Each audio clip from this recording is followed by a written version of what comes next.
I'm Mary, and I've been a doctor for almost as long as I've been Adam's wife. We've had our share of good times and tough moments, but those 32 years together passed by so quickly. Our home, big and warm, was always full of life, especially when our sons, Larry and Brian, were young. Larry and Brian were very different from each other, like night and day, but each brought their own kind of happiness into our lives. Adam and I, both being doctors, worked really hard to create a comfortable life for our family. Over the years, we managed to buy a couple of apartments, renting them out for some extra money. Life seemed to be going well until one day, Adam came home looking pale and more serious than I had seen him in years. "Mary, we need to talk," he said with a heavy tone as he put down his medical bag by the door. "I had some tests done last week. The results, they came back. It's cancer, Mary." The months that followed were a whirlwind of hospital visits, treatments, and endless hours spent in waiting rooms. Adam fought bravely, but the cancer was relentless. Watching the strongest man I knew weaken and fade away was heartbreaking. No amount of medical knowledge could prepare me for that kind of pain. One evening, as we sat quietly in the living room, Adam took my hand and said, "Mary, if things don't go the way we hope, you need to make sure everything is taken care of with the boys. The will is all set, and you'll be fine financially." Not long after that conversation, he was gone. The funeral was a solemn event, with family, friends, and colleagues coming from all over to pay their respects. But it was the quiet in the house after everyone left that hit me the hardest. The empty spaces where Adam used to be, his belongings still in their usual places, it was painful to see and remember. A few days after the funeral, I was in the kitchen, trying to figure out what to do with all the leftover food, when Larry stormed in, his face full of worry and anger. Brian followed behind him, looking like he wanted to be anywhere else but here. "Mom, we need to talk about Dad's will," Larry said, getting straight to the point, as he always did. I sighed and put down the cling film I was holding. "Yes, I know. Your father left everything to me. He wanted to make sure." I was trying to manage things when Larry slammed his hand on the counter and said, "But what about me and Brian? We're his sons. It's not fair that we get nothing." Brian stepped in, trying to calm things down. "Larry, let's not rush into this. Mom's still grieving, and we can sort this out without fighting." Larry shot him a look and said, "It's easy for you to say. You're not thinking about the future like I am." I leaned against the counter, feeling the weight of their stares. "Your father and I built this life together, and he trusted me to take care of things. But I understand what you're saying, Larry. It's not my intention to leave you out." "So what then?" Larry asked, crossing his arms and raising his voice. "Do we just wait until you decide it's the right time to give us our share?" "Larry, watch your tone," I snapped, my patience wearing thin. "I am still your mother." Brian stepped between us, holding up his hands like a referee. "Both of you, please. This isn't helping." "Mom, maybe there's a middle ground here." I nodded and rubbed my temples, thinking it over. "Okay, here's what we can do. The apartments your father and I invested in the ones downtown," I started, but Larry interrupted. "Yes, those." I gave him a look that told him to be quiet for a moment. "I was thinking you each take one. They're yours to live in or rent out, and from the savings, let's say $320,000 each to help you get started with whatever you need." Larry bit his lip, clearly doing the math in his head. "And the rest of the stuff? The house, the money?" he asked. "That stays with me for now," I replied. "When I'm gone, it will come to you, as your father wanted." Larry looked like he wanted to argue more, but Brian nudged him and said, "Let's think about this. It's a fair start. Mom's not leaving us with nothing." Larry finally nodded, though he still seemed unhappy. "Fine, but I want this in writing, Mom. No more surprises." Of course, I agreed. "We'll get everything documented properly." As they left the kitchen, I could hear Brian whispering to Larry, "Give her a break, will you? She's doing her best." Larry muttered something under his breath that I couldn't catch, and honestly, I didn't really want to. As I washed up the dishes, I wondered if Adam could see us and what he would think. I hoped I was making the right choice, but only time would tell. And time, that tricky thing, isn't always on your side. It was a sunny afternoon, one of those rare days that makes everything feel okay, when Larry brought Julie over to meet me for the first time. They hadn't been dating long, but Larry was already head over heels for her. You could tell by the way he was fussing over her, which wasn't like him at all. They walked in, and right away, Julie had this confident air about her, like she owned the place. She was dressed up and strolled into my living room, with barely a hello, her eyes scanning everything around. "Nice place you've got here," she said, flipping her hair back as she sat down without waiting to be invited. Larry was sitting beside her, grinning like a fool. I forced a smile, trying to be a good host. "Thank you, Julie. Can I get you anything? Coffee, tea?" "Coffee sounds lovely," she replied, then turned to Larry. "Babe, make sure it's black, no sugar." Larry nodded and headed to the kitchen, leaving me alone with her in my own living room, feeling like I was the guest. The silence was awkward until she finally spoke. "So Larry tells me you're pretty well off," she said, looking around at the decor. "I'm used to a certain standard, you know. My parents made sure of that." "That's good to hear," I said, not really sure what else to say. Larry came back with the coffee and handed Julie her cup.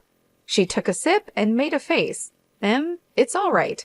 Anyway, we've been talking about our future together, planning ahead, you know." "That's wise," I said, glancing at Larry, hoping he'd give me some clue about where this conversation was going. Julie set her cup down and said, "Yeah, and speaking of planning, we've been thinking about the wedding. You know, I want something special. Larry has probably told you I saw this place that's perfect for a rehearsal dinner, but it's a bit pricey. It's about $50,000. I almost choked on my coffee. $50,000 just for the rehearsal dinner. Larry jumped in. "Mom, it's important to Lauren. We want to start things off right." I put my cup down, feeling a storm brewing inside. "Look, that's a lot of money for a dinner, Julie. We need to be reasonable." Julie's face hardened. "Reasonable? Larry says you have the means. I don't see why we should compromise on something that important." Larry was nodding along with her, but I could see the unease in his eyes. He knew he was asking too much. "I'm all for celebrating," I said, trying to keep my voice calm, "but $50,000 is more than I can justify." Julie stood up, her chair scraping loudly against the floor. "I'm not used to compromising on my standards, Mary." I made it clear to Larry that I expected a certain standard of living. Larry tried to calm things down. "Mom, maybe we can find a middle ground." "There's no middle ground on $50,000 for a dinner, Larry. That's final," I snapped, my patience running out. Julie picked up her purse and glared at me. "Fine, if that's how it's going to be, then maybe we need to rethink some things." They left soon after, and I sat there, stunned by what had just happened. The nerve of that girl, coming into my home, drinking my coffee, and telling me how to spend my money, it felt like a slap in the face, a wake-up call I wasn't prepared for. A few days later, I was out at the grocery store when Larry and Julie decided to drop by again. By the time I got home, Brian was awkwardly trying to entertain them in the living room. The tension in the air was so thick that it made me want to turn around and leave, but it was my house, so I gathered my courage and walked in. Julie, all dressed up as usual, handed me a list as soon as I put down my grocery bags. "Mary, we've thought a lot about the wedding gifts, and here's what we've decided on. I hope this will be easier for you to handle." I quickly looked over the list she handed me. It was surprisingly reasonable kitchen appliances, some nice china, even a couple of pieces of furniture. "This seems quite reasonable," I said, feeling a moment of relief. "I think these are wonderful choices, really." Larry looked at Julie with hope in his eyes, But just as I was about to discuss where we could buy these items, Julie's expression changed suddenly. She gasped, "Oh no, this isn't right. Give that back." She snatched the list from my hands and dug through her purse, pulling out another sheet of paper. "Here's the actual list." This new list was nothing like the first. It included an apartment, a luxury car, an exclusive vacation, and even diamond jewelry. My jaw dropped. Is this some kind of joke? Julie didn't flinch. "No joke, Mary. These are the gifts we expect only the best for our wedding." I stared at her, then at Larry, waiting for him to say something, anything, to show he didn't agree with this craziness. But he just stood there, looking between us, clearly conflicted but saying nothing. I couldn't hold back anymore. "Larry, why are you letting her do this? You know this is unreasonable." Julie cut in, her voice rising. "This doesn't concern you, Mary. You just need to pay up and keep quiet."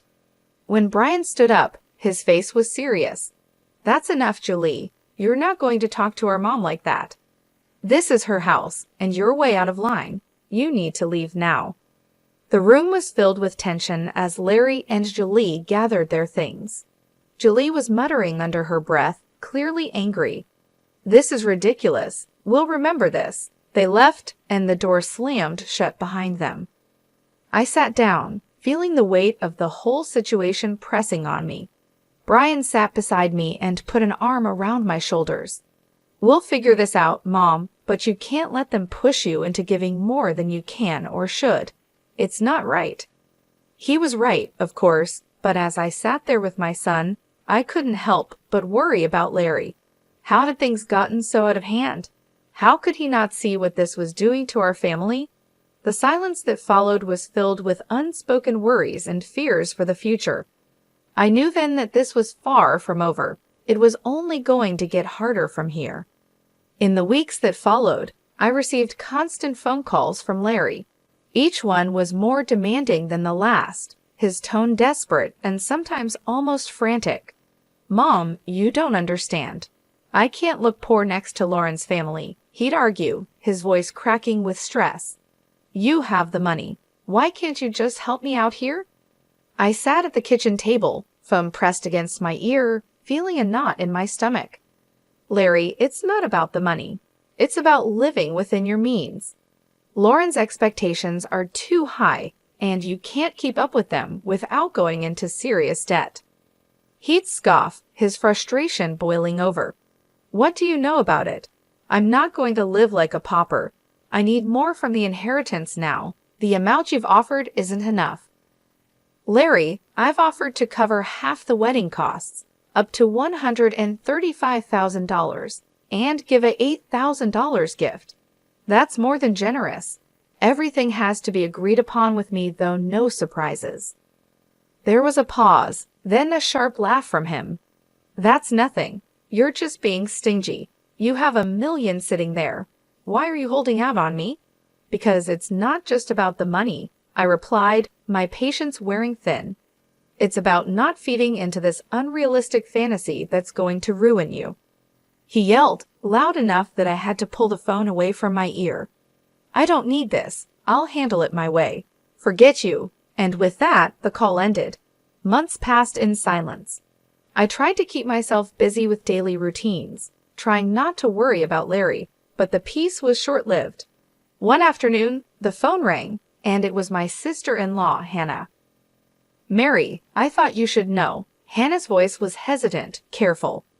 "Larry is flying all the wedding guests to Bermuda. He sold his apartment to pay for it and expects you to get there on your own. He mentioned you weren't interested in helping." I hung up, a mix of anger and sorrow swirling inside me. How could he be so reckless?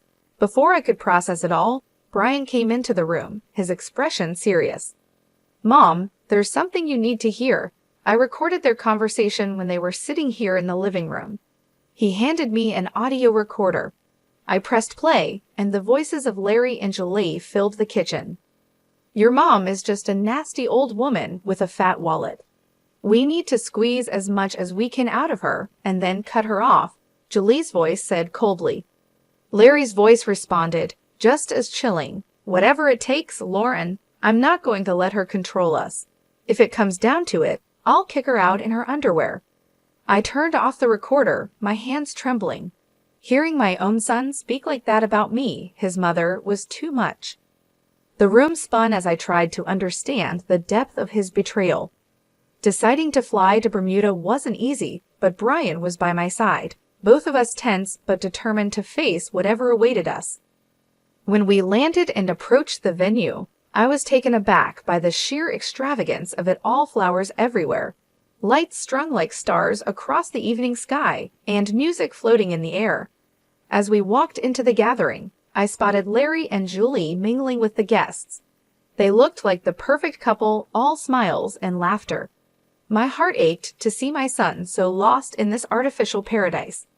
Before I could take another step towards them, Julie spotted us. Her smile vanished, replaced by a scowl as she marched over, her high heels clicking angrily against the stone pathway. "You shouldn't be here," she hissed, stopping just inches from me, her voice loud enough to draw attention. "This is my day, and you're not welcome." I was stunned, but before I could respond, her parents, who had overheard everything, came over. Her father, a tall and stern-looking man, spoke first. "Julie, that is no way to speak to your guest, especially not to Larry's mother." His tone was firm, and it made her cheeks flush with embarrassment. Her mother, looking just as upset, turned to me with an apologetic smile. "Mary, please come with us. Let's find you a place to sit." They guided us away to a table at the edge of the setup. It was clear that this spot was an afterthought, with no proper setting. The ceremony started soon after, with speeches that felt empty given the tension. Then, unexpectedly, I was handed the microphone. I stood up, my legs shaky but my resolve firm. "I came here today to wish my son and his new wife a happy future," I began, my voice steady despite how I felt inside. "But I also believe in honesty and integrity, qualities that have been sadly missing in the events leading up to this day."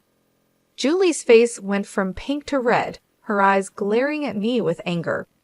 I was asked for money, time, and again in amounts that no reasonable person would find justifiable. When I couldn't meet these demands, I was threatened with being cut off from my family and future grandchildren. My voice cracked a little, but I continued. Brian, seeing my distress, stepped closer and put a supportive hand on my shoulder. I nodded at him, then played the audio recording he had made. Julie's voice filled the air, cold and calculating, discussing how they would get more money from me. Larry's voice agreed, saying he was willing to leave me with nothing for the sake of his bride. The crowd murmured, shocked and disapproving. I turned off the recorder, and the silence was heavy. I gave my son an apartment and $35,000, and yet it was never enough. Today, I'm making it clear that I will not be treated as an ATM or threatened. I am disowning Larry and Julie. I wish them well, but from this day forward, I am choosing to remove myself from their lives. The reaction was immediate. Julie screamed, her voice shrill and wild. "You've ruined my wedding. I curse you." After everything that had happened, coming back home was bittersweet. In the quiet, I made a decision that even surprised me. I quit my job. I had spent years healing others as a doctor, but now it was time to heal myself and rebuild the life that recent events had shaken. Brian, bless his heart, had just graduated from art college and was full of ideas and ambition. With the $37,000 I gave him, Brian opened his own tattoo parlor. It wasn't just any shop, it quickly became a place where art and skin came together in beautiful ways. Brian put his heart and soul into his work, and it paid off. He started entering tattoo contests, and soon his name was on everyone's lips in the local community. Before we knew it, he was opening more locations, creating a network of salons that became a hotspot for tattoo enthusiasts. I'd watch him sketch late into the night, his dedication a sharp contrast to the chaos his brother had chosen. "You're doing amazing, Ollie," I'd say, pride swelling in my chest. During these peaceful months, Larry reappeared one afternoon. He showed up at the door, his eyes tired, his shoulders slumped, a far cry from the ambitious, sharp man he used to be. "Mom, I need to talk," he said, not waiting for an invitation to sit down. His voice was weary, so different from the demanding tone I had grown used to. I sighed and motioned for him to continue. "What is it, Larry?" "It's Lauren. She's driving me crazy, wanting more and more. Nothing's ever enough. I got a second job, but it's still not enough for her." His words were filled with desperation, but they couldn't erase the past so easily. "Larry, I warned you. I told you that living like that with someone like her was unsustainable." He rubbed his face, frustration clear.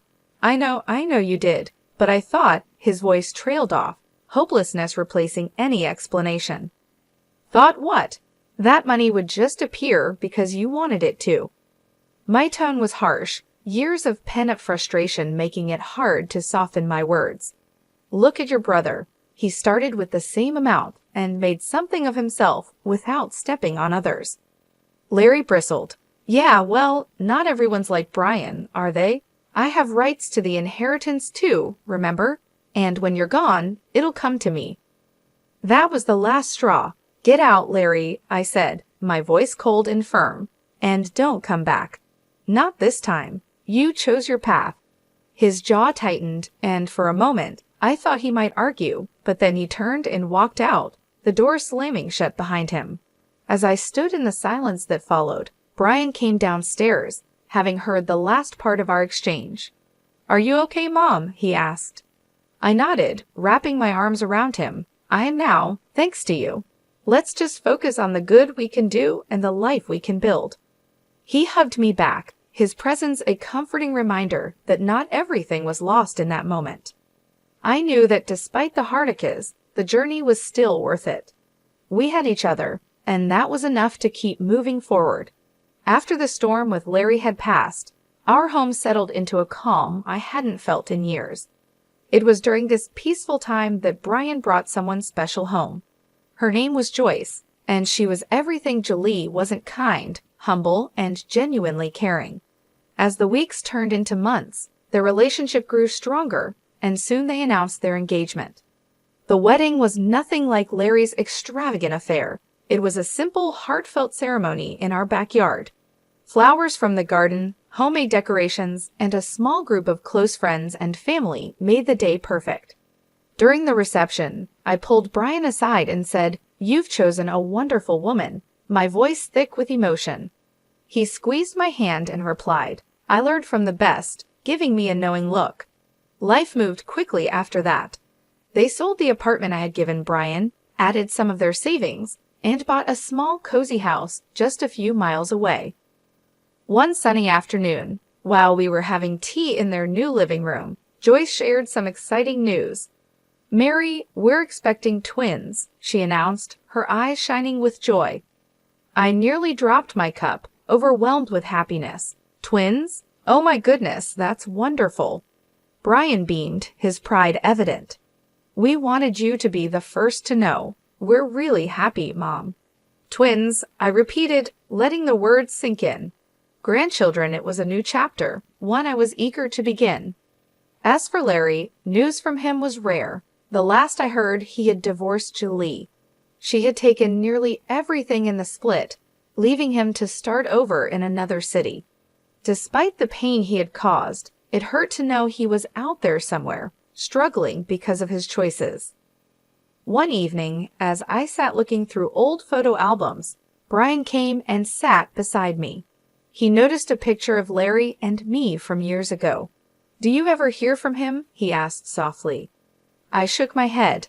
"No, after everything, he's chosen his path, and I have to respect that, even if it breaks my heart." Brian put an arm around me. "He's still my brother, Mom. Maybe one day he'll come around." Maybe, I agreed, though I wasn't really sure if he ever would.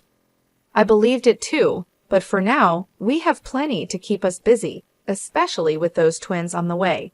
Brian chuckled. "Yeah, you're about to be the busiest grandma in town." We both laughed, and the sound filled the room with warmth. Despite the past, despite the mistakes and heartaches, This moment with Brian felt like everything was exactly as it should be. Life was moving forward, and so were we, with new hopes and dreams just around the corner.